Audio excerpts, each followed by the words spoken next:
layak untuk diteliti. Nah, di sini saya menyimpulkan kira-kira ketika kita mau melakukan suatu penelitian, melakukan riset, skripsi, terus tesis maupun disertasi secara umum, riset empiris, kurang lebih ada 8 poinnya, 2, 4, 6, 7 poin. 7 poin yang harus kita perhatikan. Poin yang pertama itu kita lihat dari sisi penentuan topik riset. Dari topik riset yang akan kita lakukan, kira-kira isu kita identifikasi itu seperti apa. Jadi kita akan mengidentifikasi isu riset dari topik penelitian kita. Nah, identifikasi isu riset itu nanti kita laporkan di bab 1. Nah, selanjutnya setelah itu, pertanyaan lanjutannya adalah apakah isu riset yang sudah kita identifikasi itu memang menarik untuk kita teliti. Nah, atau jangan-jangan sekedar untuk menyelesaikan secara syarat administrasi saja. Padahal kan riset itu kan kita lakukan untuk menjawab berbagai fenomena yang terjadi. Nah, jadi itu penting, yaitu riset yang kita lakukan itu isunya harus menarik. Nah, yang ketiga kita akan menentukan tujuan dan manfaat riset. Nah, jadi ketika kita melakukan suatu penelitian pasti punya tujuan dan manfaat riset. Nah, berdasarkan ketiga poin ini, pasti kita akan melihat kira-kira landasan teori atau dasar teori apa yang bisa menjelaskan fenomena riset itu. Nah, dasar teori ini seringkali kita ketemu dalam perkuliahan, misalkan ikut seminar,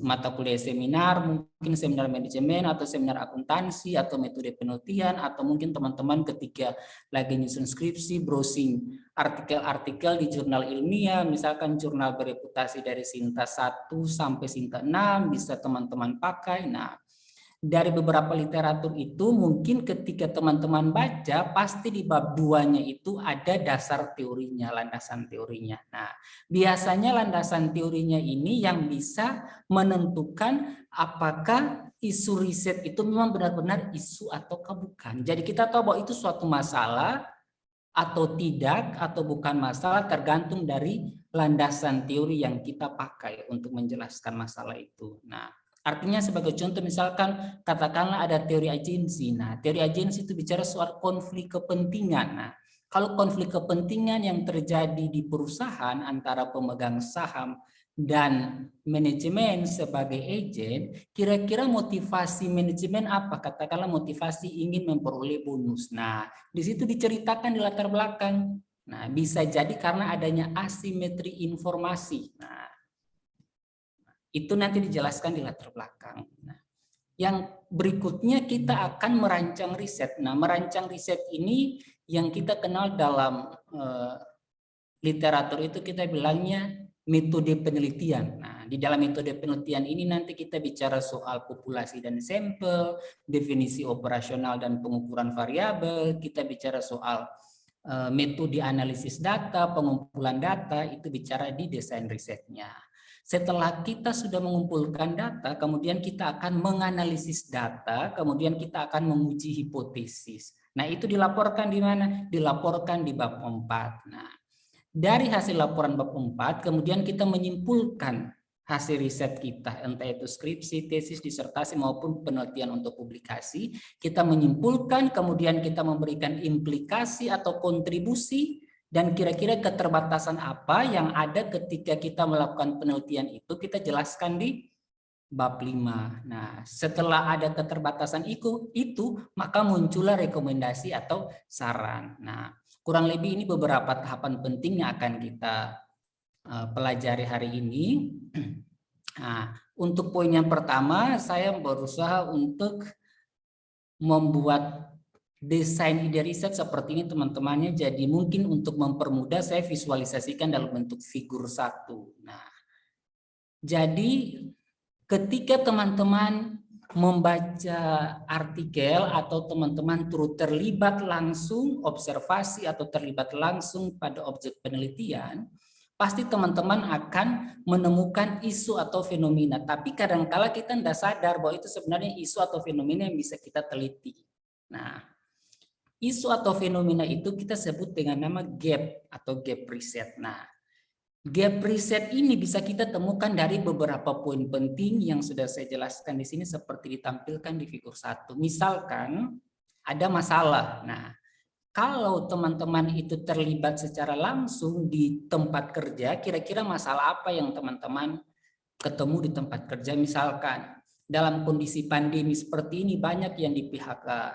Kalau banyak yang di PHK, maka beban kerja yang di PHK itu dilimpahkan kepada karyawan yang masih aktif. Nah, karena beban pelimpahan kerjanya tinggi, maka muncul variabel beban kerja. Nah, beban kerja sebagai variabel independen itu menjelaskan masalah yang tadi teman-teman identifikasi tadi.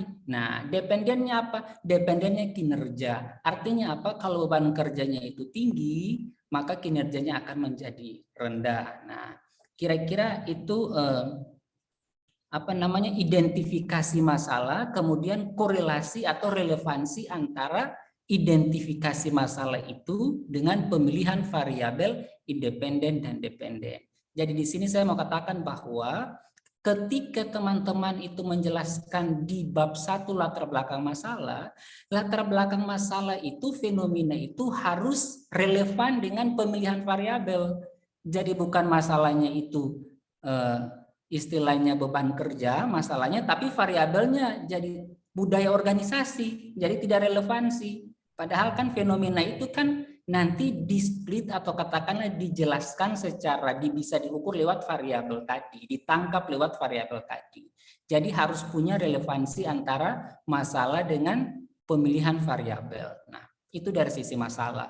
Nah, gap yang kedua bisa juga teman-teman lihat dari sisi peluang yang ditangkap. Nah, peluang yang ditangkap kira-kira ketika teman-teman itu misalkan KKN. Nah, dari KKN karena memang di sini pendekatannya itu pendekatan kuantitatif, jadi saya bicara aja dari sisi kuantitatif. Misalkan ketika teman-teman itu mengikuti KKN kemarin itu, kira-kira dari tempat KKN teman-teman menemukan apa? Misalkan katakanlah menemukan bahwa di kampung tempe sana itu ternyata mereka ada punya suatu produk. Nah, produk itu nanti teman-teman teliti strategi, misalkan strategi produk A, pengolahan tempe berbasis A terhadap apa gitu. Nah, itu peluang yang ditangkap. Nah, identifikasi gap risetnya di situ. Ketika teman-teman udah turun penelitian, udah ikut KKN kemarin, teman-teman melihat itu sebagai suatu gap, dari sisi peluang yang ditangkap bisa diangkat menjadi skripsi saudara. Nah, berikut terkait verifikasi suatu teori. Nah, verifikasi suatu teorinya seperti ini. Ketika di latar belakang teman-teman ingin memverifikasi atau mengkonfirmasi tentang teori agensi, misalkan katakanlah begitu. Nah, teman-teman bercerita di latar belakang bahwa penyebab munculnya teori agensi itu karena asimetri informasi. Nah, asimetri informasi itu disebabkan karena manajer itu lebih mementingkan kepentingan pribadi dibandingkan kepentingan pemegang saham. Akibatnya, manajer itu main di laporan keuangan, dia memanipulasi laporan keuangan. Nah, itu bisa jadi gap riset kita dari sisi verifikasi teori. Tinggal kita kumpulkan data fenomena yang terjadi itu di perusahaan manufaktur, katakanlah seperti itu. Teman-teman ngumpul data di perusahaan manufaktur, konfirmasi apa betul teori agensi tadi itu bisa menjelaskan adanya fenomena manajemen laba yang dilakukan oleh manajer. Nah, itu bisa dijelaskan dari latar belakang. Jadi tadi masalah, peluang yang ditangkap, verifikasi suatu teori, dan berikutnya ada penemuan suatu teori baru. Nah, ini biasanya pada tataran mahasiswa S3 biasanya mengangkat suatu variabel baru setelah dijelaskan. Terus membuat instrumen kuesioner. Nah, ini biasanya untuk mahasiswa S3. Sedangkan yang paling penting sekali biasanya untuk riset-riset pemula itu biasanya menulis penelitian itu berawal dari adanya inkonsistensi temuan sebelumnya. Ini yang sangat mudah ya buat teman-teman. Jadi inkonsistensi temuan sebelumnya itu seringkali ditemukan di banyak skripsi. Jadi alasan mereka menulis penelitian itu satu, karena inkonsistensi temuan penelitian sebelumnya. Misalnya kayak gini, ternyata penelitian si A berpengaruh negatif terhadap Y. ternyata penelitian si B berpengaruh positif terhadap Y. Ternyata penelitian si C tidak berpengaruh. Nah, saudara ingin menguji itu. Nah, itu simpelnya seperti itu. Bisa dilakukan. Karena itu kan masih ada inkonsistensi temuan sebelumnya. Cuman impact-nya di implikasi atau kontribusi itu rendah. Jadi ketika untuk publikasi, kita tidak bisa hanya berpatokan pada inkonsistensi temuan sebelumnya. Tetapi untuk level skripsi masih bisa. Tetapi untuk level publikasi ini implikasinya atau kontribusinya masih tergolong rendah. Karena apa? Karena hanya kita menjustifikasi, oh kita hanya mendukung si penelitian ini karena hasilnya sama dengan kita. Nah, padahal kalau riset yang memang unik tidak hanya sebatas sampai di situ, tetapi harus memberikan kontribusi seperti kontribusi kebijakan, kontribusi teori, kontribusi praktek, maupun kontribusi metodologi. Nah, dari beberapa poin penting yang menjelaskan gap riset ini, di situ teman-teman bisa menjelaskan terkait kriteria konteks. Nah, kriteria konteks itu artinya membuat sesuatu itu menjadi menarik. Nah, di sini sudah saya tulis, misalkan contoh masalah. Nah, kasus manajemen laba yang dilakukan oleh PT 3 Pilar Sejahtera. Nah, jadi teman-teman misalkan kalau mau teliti, ada kasus manajemen laba nih. Nah, teman-teman bisa teliti itu pengaruh, misalkan pengaruh kompensasi terhadap manajemen laba. Nah, mengapa meneliti itu? Karena ada kasus manajemen laba. Nah, telitinya di mana? Telitinya di perusahaan manufaktur. Mengapa manufaktur? Karena PT 3 Pilar Sejahtera Food itu masuk sektor manufaktur. Terus biasanya ada pertanyaan, tapi kan kasusnya hanya terjadi di satu perusahaan. Apa bisa kita melakukan penelitian untuk keseluruhan perusahaan? Bisa, karena riset kita empiris. Nah, beda dengan riset case study. Kalau kita riset case study berarti kita langsung ke PT 3 Pilar Sejahtera Food saja. Nah, tetapi kalau kita risetnya empiris berarti kita lihat tarik ke belakang. Oh, PT 3 Pilar Sejahtera Food ini masuk sektor apa? Sektor manufaktur. Berarti semua perusahaan manufaktur kita asumsikan ada manajemen laba. Karena riset empiris itu butuh jumlah data yang banyak. Nah, beda dengan riset case study. Nah, terus dari sisi peluang yang ditangkap. Nah, peluang yang ditangkap misalkan gini, contohnya diferensiasi produk sabun untuk meningkatkan kebutuhan pelanggan potensial. Nah, ternyata dengan ada produk sabun yang baru, pelanggan itu menjadi suka. Nah, dia melihat apa? Dia melihat strategi bisnis. Nah, itu peluang yang ditangkap. Nah, misalkan verifikasi suatu teori yang seperti tadi saya jelaskan, efisiensi pasar modal atau katakanlah konflik kepentingan dari sisi teori agensi, teman-teman bisa cerita di latar belakang. Penemuan teori baru, misalkan perbedaan budaya dalam penerapan mobile commerce di Indonesia dibandingkan penerapan di Amerika Serikat. Nah, berarti itu kan penemuan suatu teori baru. Nah, karena membandingkan budaya antara di Amerika dengan di Indonesia. Nah, berikutnya untuk inkonsistensi temuan sebelumnya ini yang tadi saya katakan yang banyak masuk di skripsi-skripsi mahasiswa ini, hasil riset A itu berpengaruh, ada tidak berpengaruh, terus ada yang negatif, ada yang positif. Inilah yang menyebabkan teman-teman teliti kembali karena riset ya, teman-teman meneliti kembali. Nah, dengan objek yang berbeda itu sederhananya kayak gitu. Nah, sedangkan contoh kriteria konteksnya seperti ini ya misalkan.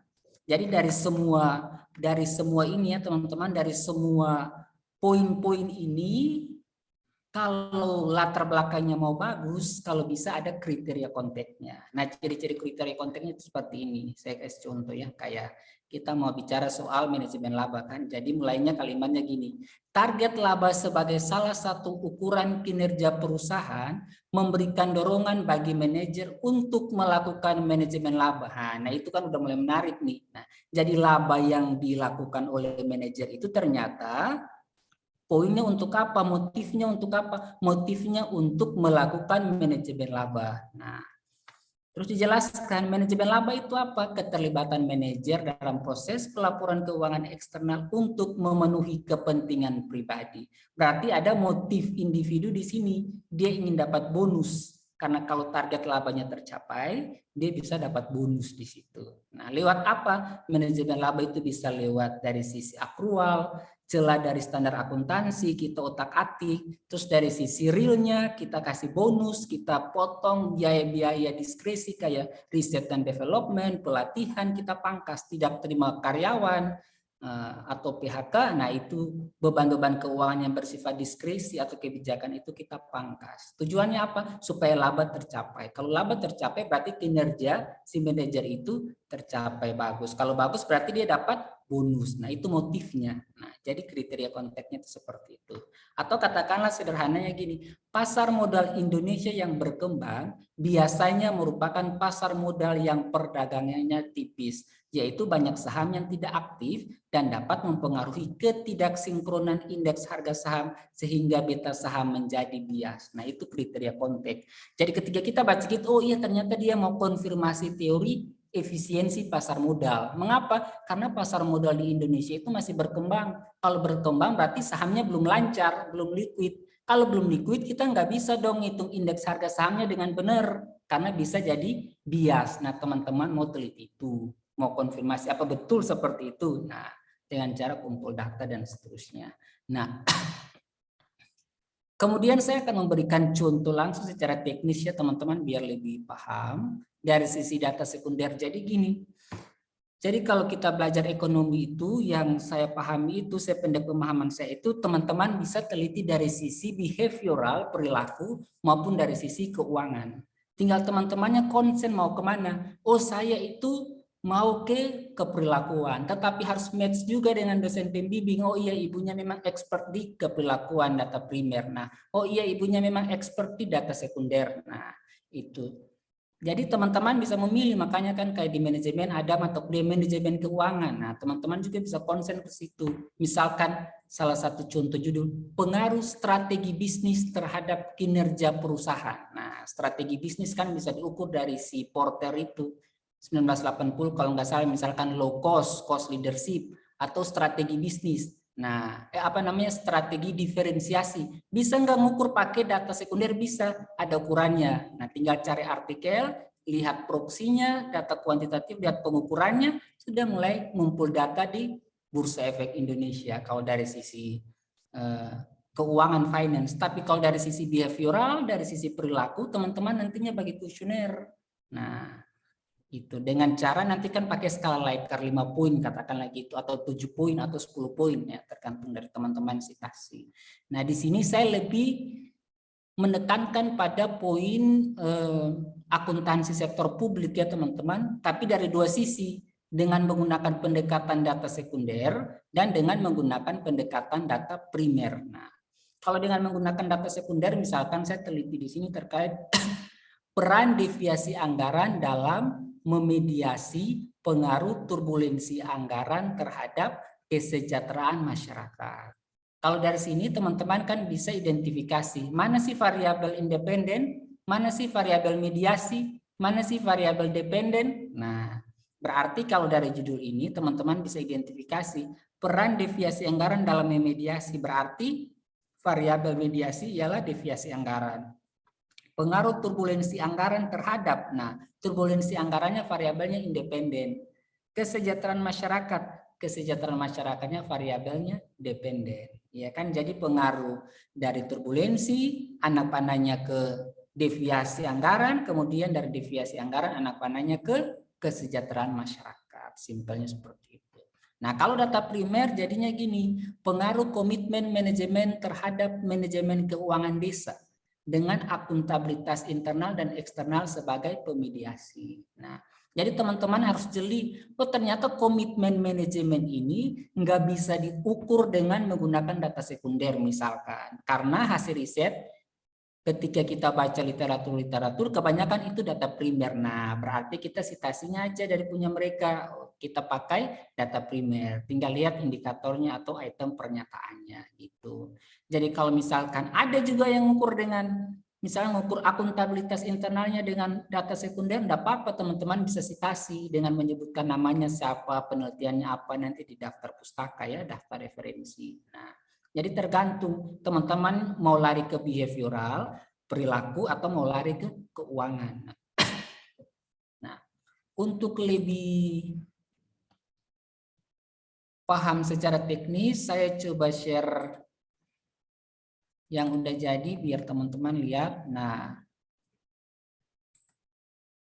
kayak gini ya. Nah, misalkan judul yang tadi, kita pendekatannya itu data sekunder ya teman-teman. Nah, ketika teman-teman buat skripsi ya, katakanlah kita bicaranya buat skripsi. Ketika buat skripsi pasti ada masalah problem. Nah, dari sini saya udah tulis ya.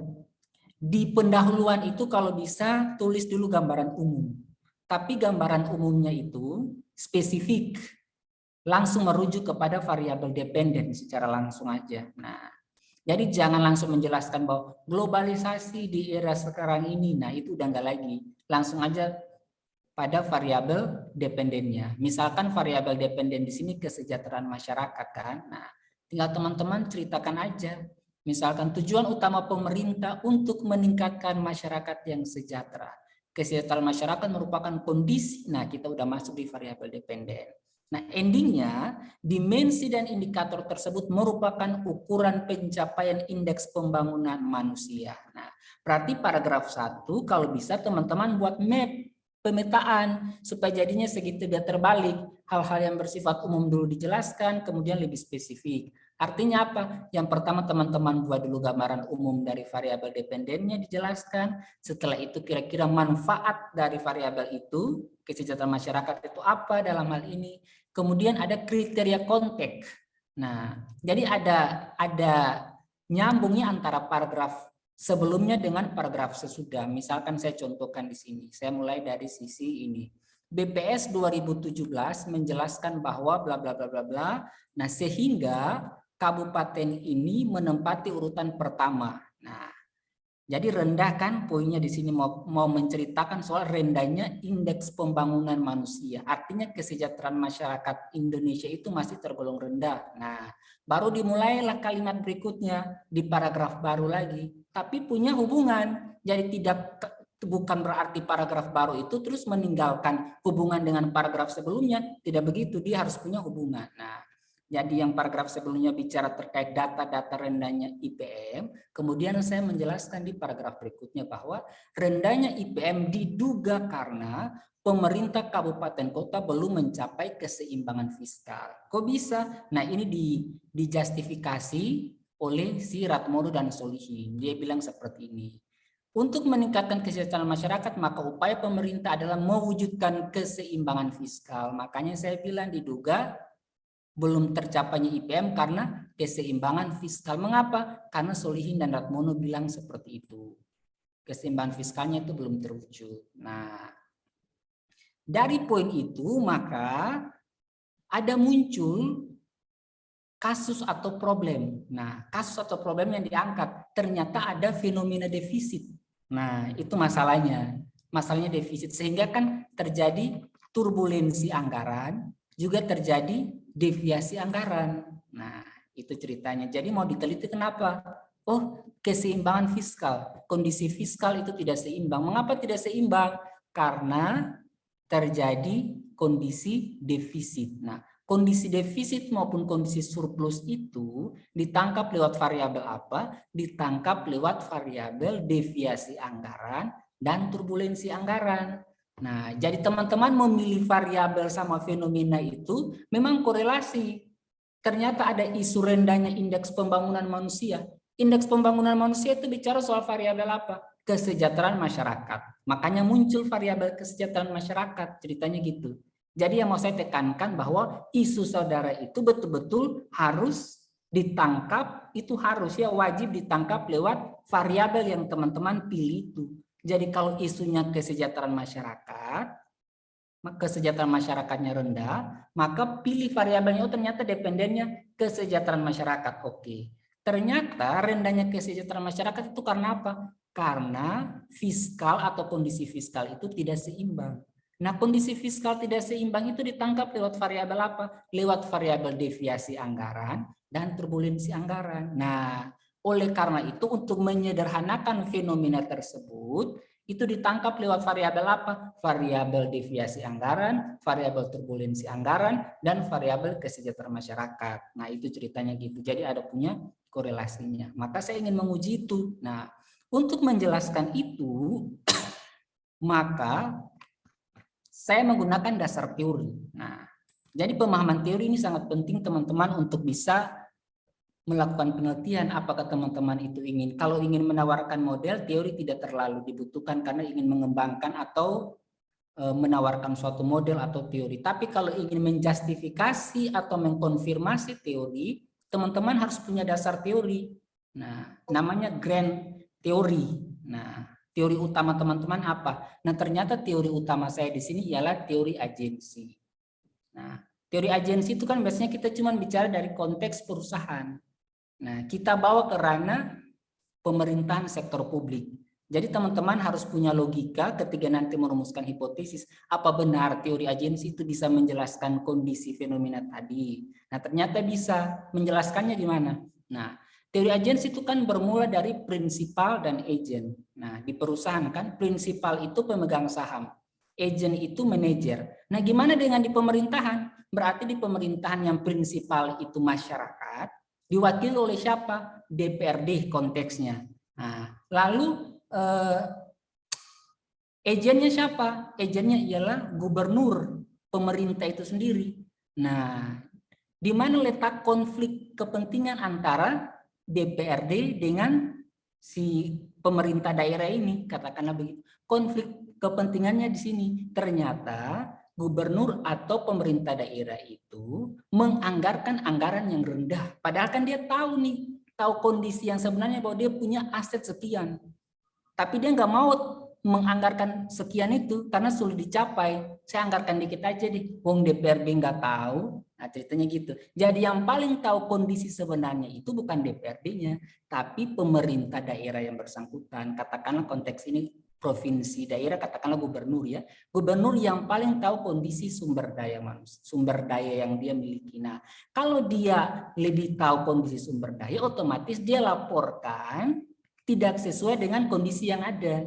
Karena asumsinya DPRD nggak tahu. Nah, makanya disitulah letak asimetri informasinya di situ. Nah, asimetri informasi itulah yang menyebabkan terjadinya surplus dan defisit. Anggaran tidak seimbang, itu salah satu faktor. Makanya ada fenomena defisit, fenomena surplus, itu kan bicara soal varians anggaran. Pendapatan sama belanjanya itu tidak seimbang. Nah, mengapa? Karena yang dianggarkan itu sebenarnya kondisinya 10, tapi dianggarkan cuma 8. Bung DPRD nggak tahu, disitulah letak asimetri informasi. Dalam konteks teori agensi, makanya teori agensi bisa menjelaskan penelitian saya seperti itu. Nah, setelah itu maka saya merumuskan hipotesis. Dari situ ya teman-teman, saya merumuskan hipotesis. Nah, ketika teman-teman merumuskan hipotesis itu, di buku panduan teman-teman itu ada landasan teori dan pengembangan hipotesis. Jadi setiap yang mau teman-teman tulis hipotesis 1, X berpengaruh terhadap Y, teman-teman harus menjelaskan dulu latar belakangnya. Nah, dengan kata lain teman-teman harus merumuskan hipotesis itu. Nah, untuk merumuskan hipotesis itu ada 3, dari dasar teori, dari logika teman-teman, dan dari hasil penelitian sebelumnya. Nah, seperti ini ya teman-teman. Paragraf 1, saya menjelaskan terkait dasar teori agensi dan logika penelitian di sini. Paragraf 2 masih masuk di logika penelitian dan paragraf 3. Baru ditutup dengan paragraf 4, hasil penelitian sebelumnya. Nah, oleh karena itu, variabel hipotesis saya, turbulensi anggaran berpengaruh negatif terhadap kesejahteraan masyarakat. Kalau anggaran itu jadi naik turun kayak pesawat itu naik turun, maka masyarakat itu nggak pasti, sejahteranya itu nggak pasti. Nah, makanya dia mengurangi kesejahteraan masyarakat. Nah, dari sisi apa? Tadi dari sisi dasar teori, dari sisi logika penelitian, dan hasil riset. Nah, seperti itu. Begitu seterusnya sampai hipotesis selesai. Teman-teman harus menjelaskan seperti itu. Nah, kalau sudah, lalu teman-teman buat kerangka penelitian. Nah, ini. Model kerangka penelitian seperti ini. Variabel independennya apa? Turbulensi anggaran. Variabel dependennya apa? Kesejahteraan masyarakat. Variabel mediasinya apa? Deviasi anggaran. Nah, Kalau seandainya teman-teman cuman meneliti 2 variabel independen ke 1 variabel dependen, pertanyaannya bisa cocok nggak pakai SEM? Nah, iya kan pertanyaan gitu. Cocok nggak pakai SEM? Nah, kalau seperti ini kan berarti kan modelnya cuma persamaan regresi biasa. Misalkan pengaruh turbulensi ke kesejahteraan masyarakat. Berarti kalau kita bicara statistik pasti kesejahteraan masyarakat sama dengan alfa tambah beta 1 turbulensi tambah error. Kalau asumsinya cuma turbulensi ke kesejahteraan masyarakat. Nah sekarang kalau kita tambah deviasi, tapi deviasinya jadi independen, berarti kan 2 independen, 1 dependen. Nah masih sama pengaruh turbulensi dan deviasi terhadap kesejahteraan. Kita masih bicara deviasinya independen ya teman-teman, bukan mediasi ya, masih independen katakan lagi. Nah berarti persamaannya tinggal ditambah aja. Kesejahteraan masyarakat sama dengan alfa tambah beta 1 turbulensi anggaran, tambah beta 2 deviasi anggaran, tambah error. Karena X1, X2. Nah, yang menjadi pertanyaan, kalau teman-teman punya model dengan sederhana kayak gitu, variabel independennya 2, variabel dependennya 1, bisa diuji pakai SPSS enggak? Bisa, karena model tidak kompleks. Model masih sederhana. Nah, muncul pendekatan structural equation modeling. Nah, itu untuk apa? Untuk menguji persamaan struktural. Mengapa disebut persamaan struktural? Karena modelnya kompleks. Artinya sudah tidak terlibat lagi variabel independen, tapi sudah melibatkan variabel mediasi di dalamnya. Karena kan kalau kita mau menguji, kalau regresi biasa, asumsinya pengaruh turbulensi ke deviasi. Berarti kan persamaannya udah 1. Pengaruh turbulensi ke kesejahteraan. Y-nya udah 2. Jadi kan ini jadi Y ketika turbulensi diuji ke deviasi. Berarti Y-nya apa? Y-nya deviasi. X-nya turbulensi. Nah, kesejahteraan masyarakat jadi Y ketika diuji oleh apa? Diuji oleh turbulensi dan deviasi anggaran. Berarti persamaan kita jadi 3. Nah, kalau kita pakai SPSS, itu sudah tidak efisien. Karena modelnya itu kebanyakan ribet. Makanya muncul SEM. Kita olahnya pakai SEM. Jadi, kalau teman-teman punya data primer, modelnya kompleks, disarankan menggunakan SEM. Nah, tapi kalau modelnya sederhana, nggak apa-apa masih bisa pakai SPSS. Nah, cuman kelebihan SEM-nya ini. Kalau teman-teman data sekunder, data primernya itu, asumsi klasiknya itu tidak terpenuhi, baru teman-teman pakai SEM. Nah, walaupun modelnya itu sederhana. Misalkan X1, X2 diuji ke Y. Teman-teman awalnya pakai SPSS. Ternyata SPSS itu kita harus uji asumsi-asumsi klasik. Nah, ternyata ketika kita uji asumsi klasik tidak terpenuhi. Ya udah teman-teman gak usah pakai SPSS, teman-teman pakai SEM aja, Smart PLS aja katakanlah gitu. Kenapa? Karena SEM PLS itu dia meniadakan asumsi. Jadi sistemnya langsung nembak. Nah, jadi nggak perlu asumsi 1, asumsi 2, asumsi 3, nggak perlu normalitas, multicol, heteros, auto, linearitas nggak perlu lagi. Makanya itulah kita bisa menggunakan SEM walaupun modelnya tidak kompleks gitu. Nah, tapi SEM-nya Smart PLS. Tapi kalau seandainya teman-teman pakai SEM Amos atau Lisrel, wah itu lebih ribet lagi. Itu harus memenuhi asumsinya banyak banget.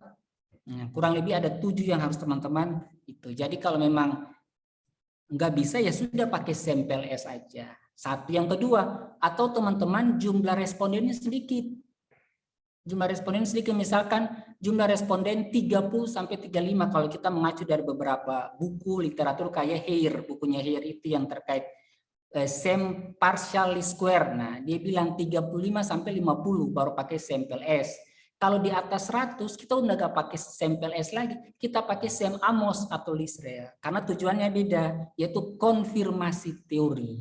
Nah, makanya rata-rata ketika S3 itu rata-rata menggunakan sampel S. Mengapa? Karena dia tidak perlu asumsi, karena mau menawarkan suatu model. Kalau mau menawarkan suatu model, asumsinya tidak perlu diperbanyak. Nah, jadi cuman menawarkan model saja, jadi dia lebih cocok menggunakan sampel S. Misalkan kalau teman-teman browsing, misalkan disertasinya UGM, nah, psikologi atau ekonomi, itu rata-rata tuh data primer mereka itu, data primer mereka itu pakai sampel S karena menawarkan variabel baru. Nah, gitu. Tapi kalau teman-teman seandainya skripsinya variabel walaupun X-nya 1, X-nya 2, Y-nya 1, tapi mau pakai SEM, enggak masalah asal teman-teman punya jumlah respondennya itu di bawah 100 lah katakanlah gitu.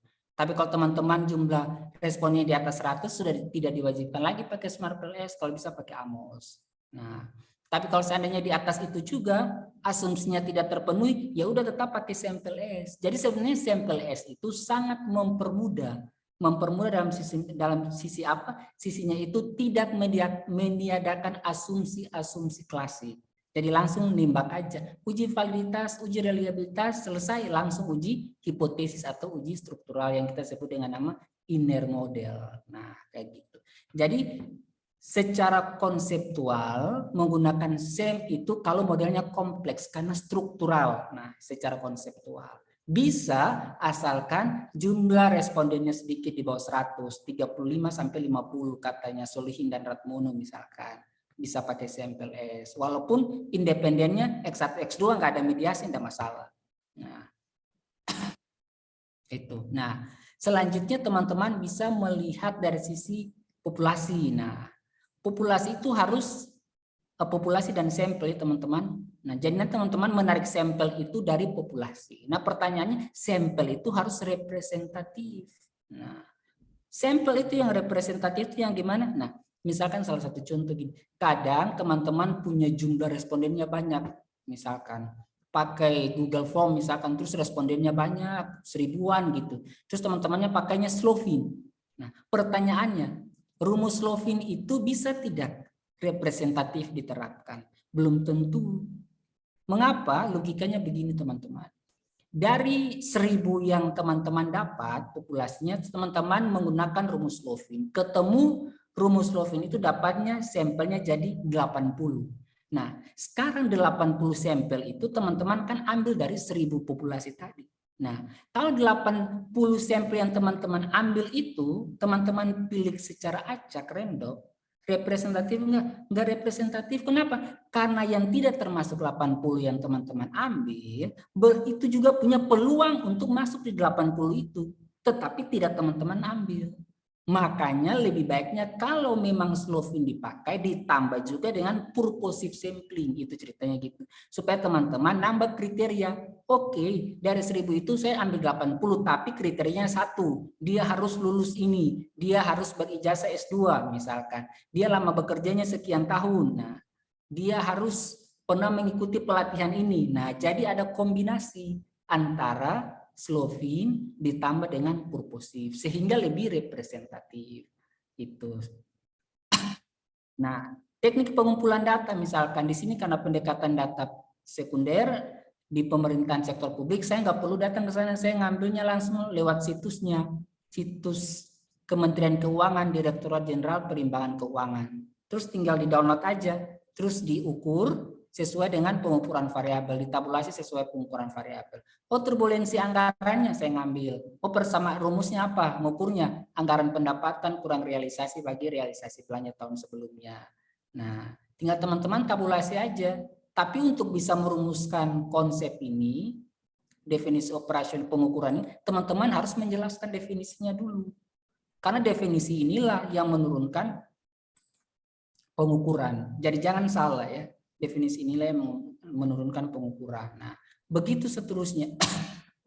Teknik analisis di sini saya pakai eFuse. Mengapa eFuse? Karena saya pakai data panel dari tahun 2017 sampai tahun 2020. Nah, data panel itu artinya gini. Saya ngambil beberapa tahun dari 2017, 18, 19, 24 tahun. Data panel itu gabungan antara time series dan cross section. Time series itu beberapa tahun, cross section itu banyak pemerintah daerahnya. Nah, dari seluruh pemerintah daerah di Indonesia. Jadi ada 508 pemerintah daerah, kabupaten dan kota, ada total 508. Makanya saya pakai data panel. Kalau teman-teman cuma kuesioner, itu namanya datanya cross section karena cuma ngambil data pada saat itu. Nah, jadi ngolahnya itu nggak perlu pakai data panel, SPSS udah bisa, pakai sampel S udah bisa. Nah itu. Tapi kalau teman-teman punya data sekunder, datanya panel nggak bisa pakai SPSS. Bukan nggak bisa, hasilnya kurang robust, kurang kokoh, bisa bias karena nggak ada fixed effect-nya di situ. Nah, teman-teman udah kontrol lewat common effects, fixed effect sama random effect, itu harus diuji pakai data panel. Dari total 1524, namanya observasi. Nah, setelah itu hasilnya seperti ini. Kalau teman-teman udah tahu model pengujiannya, terus nah jadi ketika di skripsi kalau bisa yang data SPSS misalkan diolah jangan dikopas outputnya terus ditaruh di sini, jangan, kita harus desain sendiri buat. Nah, hasil outputnya itu di lampiran. Yang di sininya yang dibuat kita buat sendiri, variabel independen, model 1, model 2 sesuai persamaan. Nah, terus dijelaskan hasilnya, nah, terus apa namanya? Pembahasannya. Nah, setelah itu teman-teman buat ini uji tambahannya, teman-teman. Ini enggak terlalu ini untuk mahasiswa S1. Kesimpulan. Nah, kesimpulannya itu nanti teman-teman cerita sedikit terkait fenomenanya, terus hasilnya, kemudian teman-teman ceritakan implikasinya seperti apa. Nah, implikasi yang saya ceritakan di sini dari sisi implikasi teori ini. Studi ini menunjukkan bahwa teori keagenan memiliki peran penting dalam menciptakan asimetri informasi antara legislatif, DPRD, dan eksekutif, pemerintah daerah ya. Asimetri informasi memicu munculnya turbulensi anggaran dan deviasi anggaran. Hal ini terjadi karena pemerintah memiliki akses lebih terhadap kondisi birokrasi dan administrasi daerah dibandingkan legislatif, sehingga berpotensi memicu adanya hasil. Nah, ini namanya implikasi teori. Artinya teori agen itu betul bisa menjelaskan kondisi yang terjadi ini. Nah, gimana dengan implikasi kebijakan? Nah, ternyata implikasi kebijakannya seperti ini, bahwa pengendalian anggaran itu penting dalam penyusunan anggaran. Nah, cara untuk menerapkannya apa? Ya udah pemerintah daerah perlu melakukan analisis varians anggaran. Pemerintah juga perlu apa? Analisis kualitas anggaran dengan pendekatan balance scorecard atau menggunakan analisis SWOT supaya mengurangi adanya varians anggaran tadi, turbulensi sama deviasi. Ya, keterbatasan. Nah, pengukuran turbulensi anggaran hanya terbatas pada satu proksi yang mengacu dari studi sebelumnya. Studi ini belum menemukan proksi turbulensi anggaran lainnya. Nah, ini yang disebut keterbatasan. Keterbatasan itu artinya sesuatu yang tidak bisa kita capai, itu keterbatasan. Bukan sesuatu yang bisa kita capai, tapi tidak kita lakukan. Nah, itu bukan keterbatasan. Nah, jadi keterbatasan itu kita nggak bisa mencapai itu. Mengapa? Karena turbulensi anggaran saya ini nggak bisa ngukur lagi pakai proksi lain, karena memang baru temukan cuma itu doang yang ada. Nah, makanya itu terbatas. Nah, jadi kalau bisa seandainya penelitian yang akan datang lagi menggunakan turbulensi anggaran dengan rumus yang berbeda, itu lebih bagus. Nah, studi ini juga belum menemukan, sudah tadi ya, deviasi anggaran. Nah, studi ini juga belum dapat membuktikan deviasi anggaran sebagai variabel mediasi. Nggak bisa ya, dalam mempengaruhi turbulensi terhadap kesejahteraan masyarakat pada konteks pemerintah kabupaten kota. Maka di situ ada sarannya, keterbatasan pengukuran maupun peluang penelitian selanjutnya. Nah, itu sederhananya untuk riset data sekunder. Gimana dengan data primer? Nah, data primernya seperti ini. Saya cepat aja ya. Nah, ini pakai PLS, teman-teman. Ujinya pengaruh komitmen manajemen terhadap manajemen keuangan desa, akuntabilitas internal eksternal sebagai pemediasi. Nah, jadi modelnya seperti ini. Nah, modelnya kayak gini. Ini independen, komitmen, ini mediasi internal, eksternal, mediasi, dependennya manajemen keuangan desa. Pertanyaannya, mengapa pakai sampel S? Karena modelnya kompleks. Tahu dari mana? Ini ada mediasi. Nah, kalau kita pakai SPSS, ujinya harus banyak. Kita uji ini ke sini dulu. Kita uji ini ke sini dulu. Kita uji ini ke sini dulu, kita uji ini ke sini dulu, kan banyak. Nah, makanya kita pakai sampel S karena modelnya kompleks. Ini disebut model kompleks. Seandainya kalau saya cuma pakai ini jadi independen, akuntabilitas ini independen, komitmen independen, internal independen, terus satunya Y dependen, satu doang, berarti saya tidak perlu pakai sampel S. Saya pakai SPSS aja udah bisa. Nah, karena modelnya tidak kompleks, bisa satu kali regresi ketemu hasilnya. Tapi kalau model seperti ini, regresinya nggak bisa satu kali, regresinya harus banyak. Karena ini ke sini sekali, ini ke sini 2 kali, ini ke sini 3 kali, ini ke sini 4 kali, ini ke 5 kali. Kalau pakai SPSS nggak efisien, makanya kita pakai SEM. Nah, kayak gitu modelnya. Nah, pengukuran variabelnya itu seperti ini yang teman-teman harus. Nah, ini ya. Misalkan variabel komitmen, teman-teman harus menjelaskan konsep dulu. Komitmen itu apa? Oh, ini komitmen. Terus ngukurnya pakai apa? Nah, ini ngukurnya. Ketemunya di mana? Hasil riset sebelumnya atau di buku, boleh. Boleh teman-teman pakai. Nah, jadi citasi dari punya orangnya, jangan buat sendiri. Teman-teman bisa ngambil di buku, teman-teman bisa ketemu di jurnal, di artikel, nah boleh dipakai. Begitu juga dengan variabel ini semuanya. Nah, skalanya interval. Interval itu berarti skala Likert ya, 5 poin katakan gitu.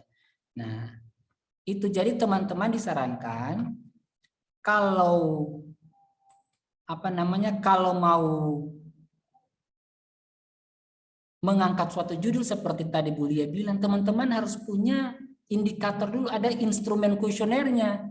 Karena itu nanti susah, teman-teman nggak bisa eksekusi. Nah, instrumen kuesionernya bisa ketemunya di mana? Bisa teman-teman ketemu di buku, bisa teman-teman cari di jurnal-jurnal, di artikel. Nah, jadi cari artikel atau buku yang ada indikatornya, ada item pernyataannya. Misalkan saya kasih contoh di sini satu ya, biar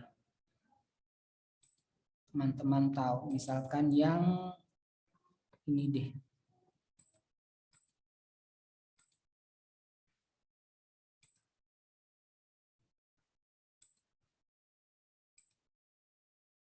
Yang artikel enggak muncul ya.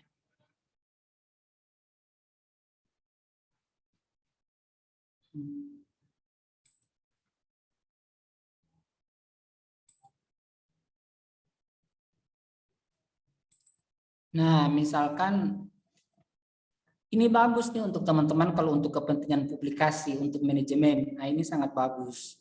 Nah, ini udah ada kuesionernya juga. Nah, bisa teman-teman ambil juga kuesionernya di mana. Nah, ini kan variabelnya information technology kompetensi, organizational agility, terus ada absorptive capacity and information intensity. Nah, ini ada instrumennya juga bisa teman-teman. Nah, jadi kalau ketemu nggak ada di buku, teman-teman bisa juga ngambil di sini.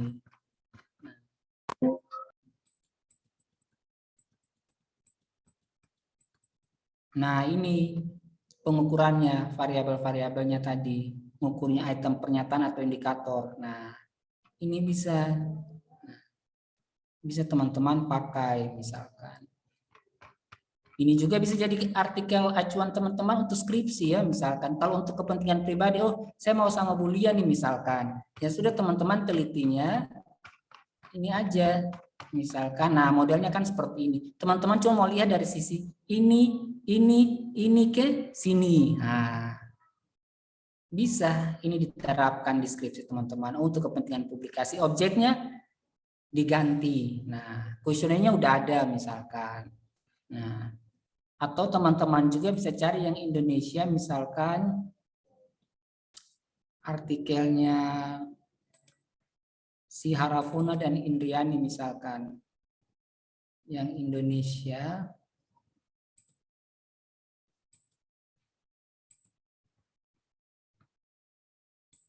Nah, misalkan kayak gini, nah, pengaruh sistem keuangan desa terhadap akuntabilitas dengan pengelolaan keuangan desa. Nah, teman-teman cari, ada nggak kuesionernya, instrumennya? Nah, ternyata ada. Nah, misalkan variabelnya akuntabilitas. Nah, instrumen pertanyaan pertama, saya selalu melakukan pengamatan dari hasil kerja kinerja saya. Nah, terus, jadi cari buku atau artikel yang ada instrumennya sehingga teman-teman tidak kesusahan ketika mau eksekusi turun penelitiannya bab 4. Seperti itu. Nah, mungkin itu dari saya, Bu Lia. Ada pertanyaan mungkin dari teman-teman? Ya, terima kasih Pak Ronald ya. Cukup jelas. Atau malah ada yang malah bingung. Karena ya Pak Ronald sudah terbiasa ya, tadi sudah mendarah daging untuk penelitian ya Pak ya. Jadi sangat enak didengarnya, cuman yang dengarnya buyeng. Kecepatan ya Bu.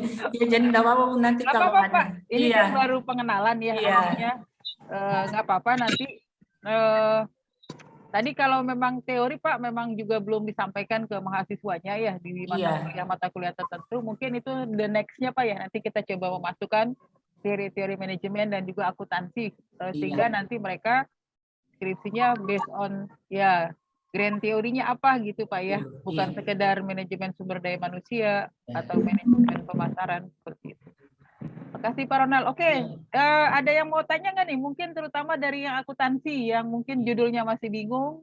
Iya. Ya, silakan. Mumpung ada Pak Ronald. Ayo bertanya, mumpung ada.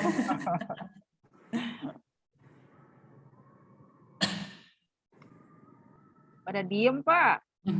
Jangan diem, ayo bertanya lah. Saya menunggu ini Bu.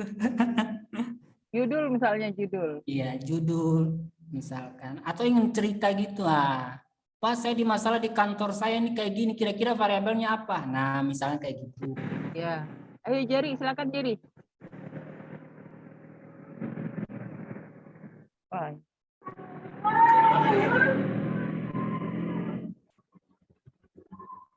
Berarti asumsinya semuanya udah punya judul nih Bu.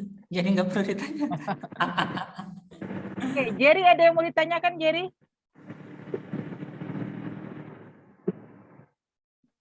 Halo Jerry.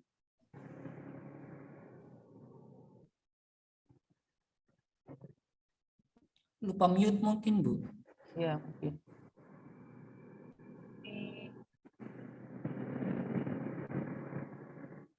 Sore Pak Ronald, Bu Lia, saya izin bertanya boleh? Boleh. Saya Sela Ridayanti.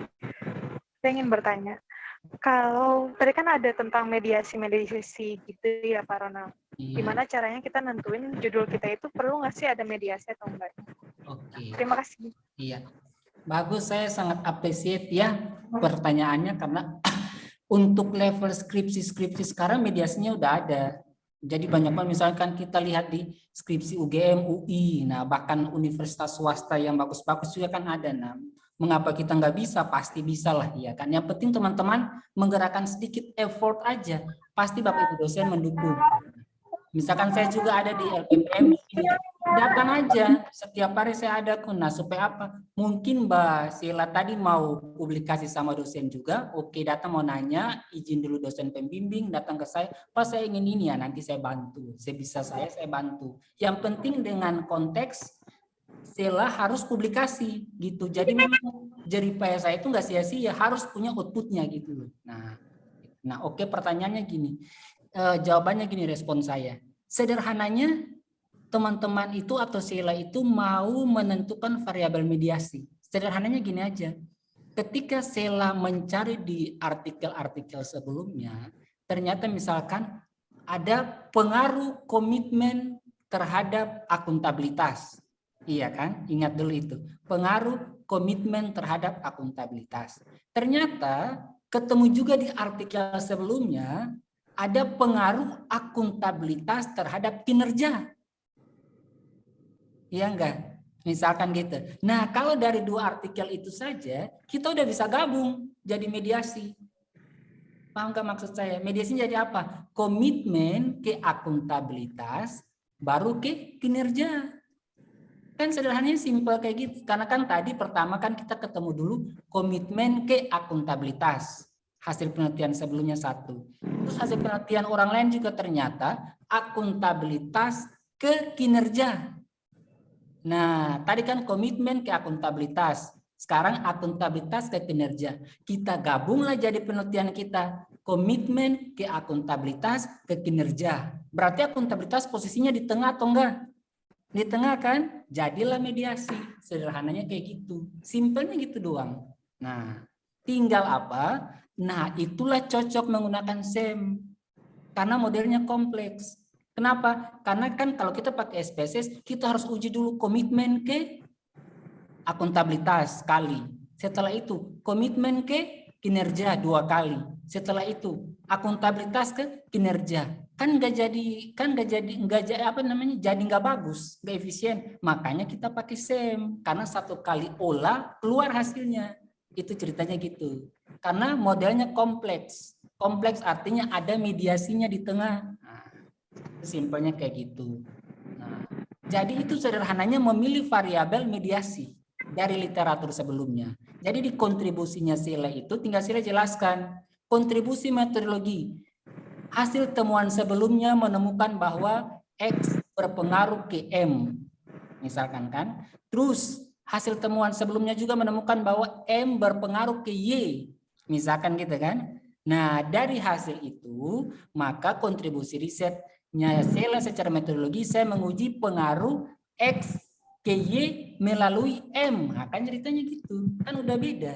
Iya kan, sederhananya gitu. Tinggal lihat lagi kembali ke konsepnya. Apakah definisi X itu sama enggak dengan definisinya M? Sama enggak dengan definisinya Y? Kalau mirip, dia tidak cocok jadi variabel mediasi. Artinya gini, mediasi itu dia harus berdiri sendiri. Tidak boleh konsepnya itu sama dengan independen, tidak boleh konsepnya juga sama dengan dependen. Karena itu penyebab munculnya multikoliniaritas, kita mengurangi itu. Nah, makanya tidak boleh ada multikol di situ, itu ceritanya gitu.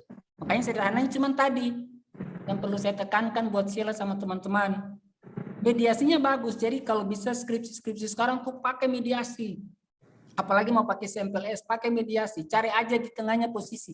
Oh Bu, saya menemukan X ke M. Setelah itu saya juga menemukan M ke Y. Ya udah digabung X ke M ke Y gitu.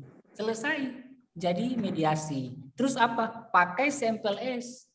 Respondennya di bawah 100. Selesai. Itu ketika ditanya di ujian, jawabnya simpel langsung seperti itu. Saya pakai SEM karena jumlah responden di bawah 100. Karena model saya kompleks. Nah, kayak gitu. Tapi kalau misalkan X1, X2, Sheila uji langsung ke Y. Kan ditanya, loh, ini kan SPSS juga bisa. Mengapa dipaksakan ke Y? Pakai sampel S. Nah, kayak gitu kan. Nah, jadi bagus pertanyaannya. Sheila. Kira-kira jawaban seperti itu ya, Sheila sama teman-teman. Saya mau tanya lagi, Pak Rona, boleh? Iya. Boleh, iya. Jadi, apakah kata-kata mediasi itu sama dengan variabel intervening atau intervening gitu? Benar, iya. Mediasi sama dengan mediator, sama dengan intervening, sama dengan antara. Itu sama. Kalau moderasi, sama dengan moderator. Nah, itu maksudnya sama. Nah. Kalau mediasi itu antara, jadi dia berdiri di tengah-tengah ya. Kalau moderasi itu, dia memotong. Jadi dia terpisah tapi dia memotong. Nah, antara X ke Y, pengaruh X ke Y gitu. Gitu ya Sheila ya. Iya baik Pak Ronald, terima kasih. Iya. Jadi setelah ditanya ini kan diharapkan pakai apa namanya variabel mediasi ya. Itu masih dipikirkan. Oke, iya. Sip. Oke, yang lain? Iya. Ya Ruben, silakan Ruben. Saya Ruben di jurusan akuntansi. Saya mau bertanya Pak, apa yang dimaksud dengan variabel itu, contoh pengukurannya kayak gimana? Apa yang dimaksud dengan apa Ruben? Variabel dummy Pak. Oh dummy, iya. Nah, sebisa mungkin variabel dummy itu dihilangkan. Mengapa orang menggunakan pengukuran variabel dummy? Karena ngukurnya susah, nggak bisa diukur lagi. Makanya dia pakai variabel dummy. Variabel dummy ini gini kan variabel boneka ya. Ada dikasih 1, tidak ada dikasih 0. Nah, tapi dia sifatnya subjektif. Jadi ketika hasil keluar, hasilnya dipertanyakan. Nah, ceritanya kayak gitu. Jadi sebisa mungkin jangan pakai dummy. Sebisa mungkin pakai skala rasio atau skala interval. Itu tingkat robustness-nya itu lebih tinggi. Nah, misalkan apa ya, katakanlah ngukur perempuan dan laki-laki. Perempuan dikasih 1, laki-laki dikasih 0. Tahu dari mana perempuan 1, laki-laki 0? Kalau saya balik, laki-laki 1, perempuan 0 gimana? Nah, berarti kan subjektif kan? Karena pengukurannya sulit, jadi dipaksakan untuk diukur. Karena pendekatan kuantitatif yang penting bisa diukur aja deh. Akibatnya muncul variabel dummy, dipaksakan untuk jadi variabel dummy. Jadi kalau bisa pakai skala rasio ya sebisa mungkin, atau skala interval, itu tingkat kekuatannya masih lebih tinggi. Gitu ya Ruben ya. Baik Pak, terima kasih. Ya.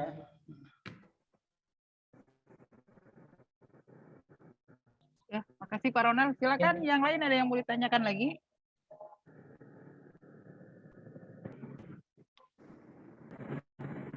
Jerry nih ya di on kameranya. Kamera apa? Mic speakernya ya jadinya. Nggak denger. Oke, kalau tidak ada, terima kasih Pak Ronald ya. Iya Bu Lia. Sekaligus saya izin ya Bu Lia Iya ya. Pak, iya Pak. Iya. Silakan. Terima Makasih banyak Pak. Iya Ya. Bu. Sama teman-teman semuanya saya izinnya, dan saya tunggu di LPPM kalau mau bertanya. Oke. Sore Pak. Ya. Terima kasih Pak. Ya oke. Saya mau bahas dua hal ya. Yang pertama itu ada perbedaan tahun ini kita menggunakan daftar referensi ya, baik yang jurusan akuntansi maupun manajemen. Ya. Mana nih? Ini. Jadi kalau beberapa tahun yang lalu atau tahun-tahun sebelumnya kita menggunakan daftar pustaka ya. Di sininya bukan daftar referensi, daftar pustaka, sehingga yang masuk seperti yang kita bahas sebelumnya adalah acuan-acuan kita yang berupa buku yang dimasukkan ya, karena pustaka. Nah, sekarang tahun ini kita menggunakan daftar referensi. Jadi tolong ini benar-benar Anda perhatikan ya. Di buku pedoman sih sudah seperti itu ya. Jadi tolong jadi jangan karena lihat punya senior ya, akhirnya nanti Anda menjadi daftar pustaka.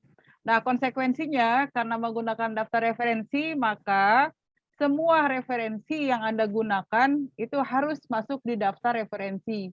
Contohnya ini ya, artikel-artikel yang Anda gunakan di dalam bab 1 ya, di latar belakang masalah, dan juga bab 2 hasil penelitian terdahulu ya. Ini tolong harus Anda masukkan, jangan sampai nanti penguji ngecek ya, ada artikel yang tidak Anda masukkan. Nah, ini ada ini nih, saya tambahkan ya. Kalau artikelnya dalam jurnal dan makalah, artinya ini kalau artikelnya Anda ambil dari jurnal yang jurnalnya dicetak ya, maka seperti ini menulisnya. Tapi kalau Anda ambilnya dari internet, ya Anda harus tambahkan ya, seperti yang ini nih, yang di bawahnya ya. Teaching Korean University Class, Balancing the Gain Approach. Nah, ditulis URL-nya ya, lalu diakses pada tanggal berapa.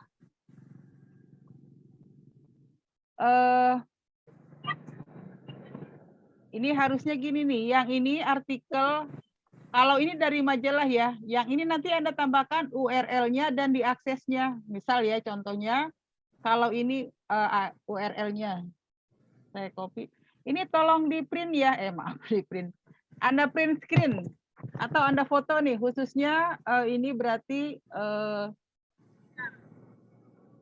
ditambahkan artikel dalam jurnal dan majalah dari internet. Karena yang ada di buku panduan itu bukan yang dari internet ya, cuma yang dari berbentuk majalah. Jadi tolong kalau nanti Anda ambilnya dari internet ya ditambahkan ini URL-nya dan diaksesnya kapan. Ya, di buku panduan ini kemarin ini saya lupa, saya belum tambahkan. Jadi tolong Anda foto saja ya. Itu tambahannya. Jadi daftar referensi kita gunakannya. Kalau yang perubahan di bab 5 kan sudah Ibu jelaskan ya minggu lalu. Oke, ini saya stop dulu. Sudah ya, sudah Anda print screen ya. Ini lumayan banyak nih nanti. Apalagi di latar belakang masalah kan artikel Anda bisa 40 ya. Maka nanti bisa ada 40, belum yang di bab 2. Apalagi ada juga yang URL-nya itu kan panjang ya, sehingga bisa berhalaman nanti itu. Oke, yang berikutnya saya mau sampaikan adalah yang saya janji saya ya, itu poin-poin di dalam sidang ya. Kalau di sini, sebentar. Di buku panduan tuh ada ya, di buku panduan ada di bagian belakang ya. Di sini penilaiannya ya pokoknya Anda baca saja nanti pertanyaannya ya ada skripsi, penguasaan teori konsentrasi. Nah, lalu ini nih, tolong Anda perhatikan ya. Kaitan judul skripsi dengan pembahasan. Ini sih nggak usah saya bahas deh. Anda baca saja nanti di buku panduan.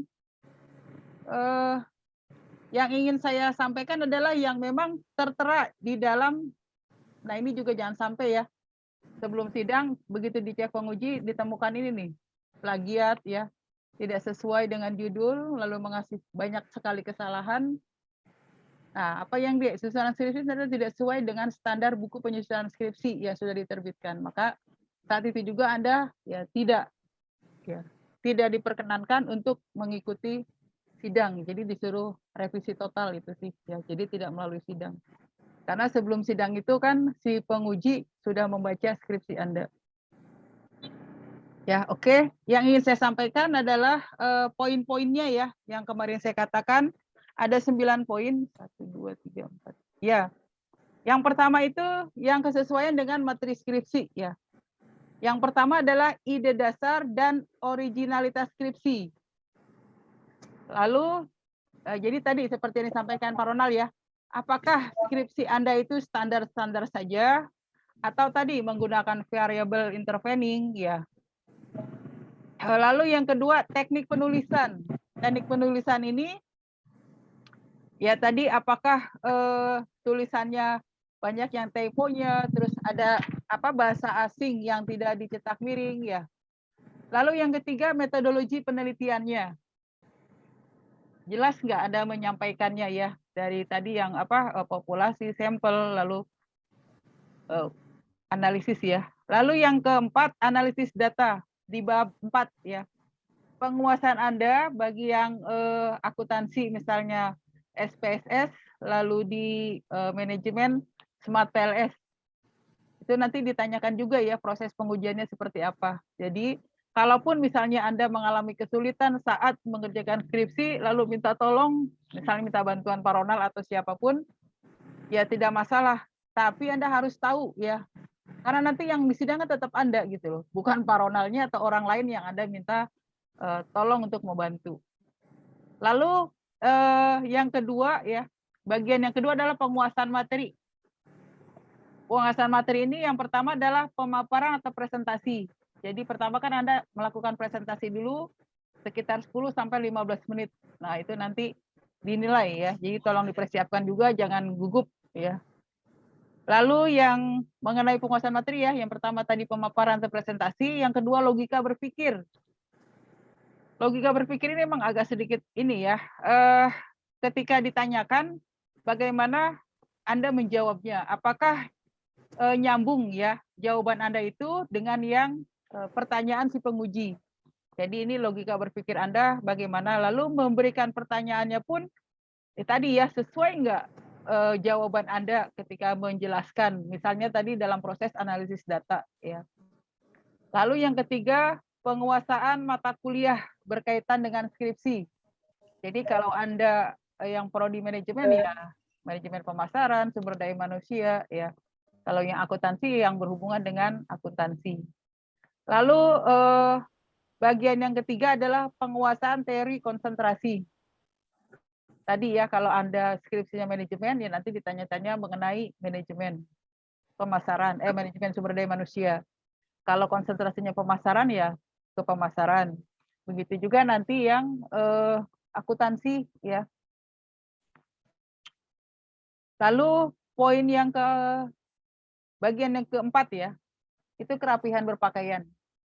Jadi kerapihan berpakaian pun itu dapat poin ya penilaian.